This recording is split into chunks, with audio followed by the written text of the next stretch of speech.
on one hand, we had a regime, the regime of a party that has been in power for 50 years, the Liberal Democratic Party, that has been gradually coming to an end and took a long time, crashing and dying.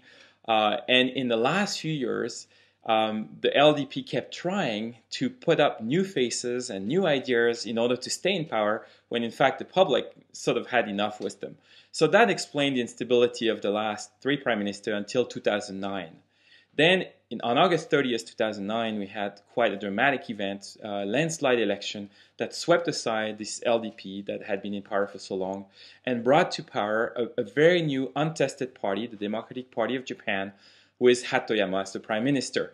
The problem of that new regime, and that's where we are now, is that it was untested, untried, sort of an infant party. And also to come to power, they had to make a lot of compromises and take shortcuts.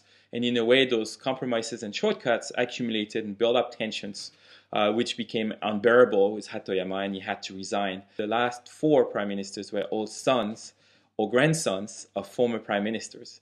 So they were all blue blood politicians, insiders to the system. Khan is different. He comes from a workers' background. Well, he was part of a labor union activism. He joined a socialist party, Socialist Democratic Party, and then he merged into gradually over several mergers into the Democratic Party of Japan. But he's really a very different person as an individual. He also is quite forceful and has strong ideas. So he could show leadership. It has that potential. The Japanese voters, on one hand, are fed up with the bases. And at least in Okinawa, they cannot take it anymore. At the same time, the Japanese people as a whole are not ready for conflict with the U.S. Fundamentally, Japanese defense and Japanese foreign policy depend on U.S. support. So there's that quandary here, not really knowing how to resolve it. And right now, Khan essentially is trying to avoid the whole controversy. He knows that there is no point to win for him to do anything about it.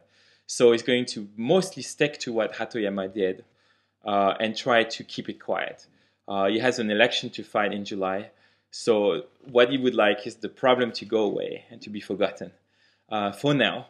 And then, try to implement as much as possible with the U.S.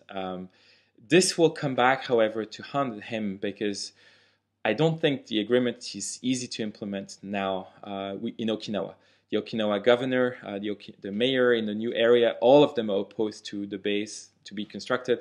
The public is opposed. There will be, there'll be people sitting in. There will be protests. It's going to be very, very difficult to build that new base. But at this point, Khan will try to avoid the whole controversy. It's a lose-lose situation. No matter what you do about it, you're going to lose support. And that's a very difficult quandary.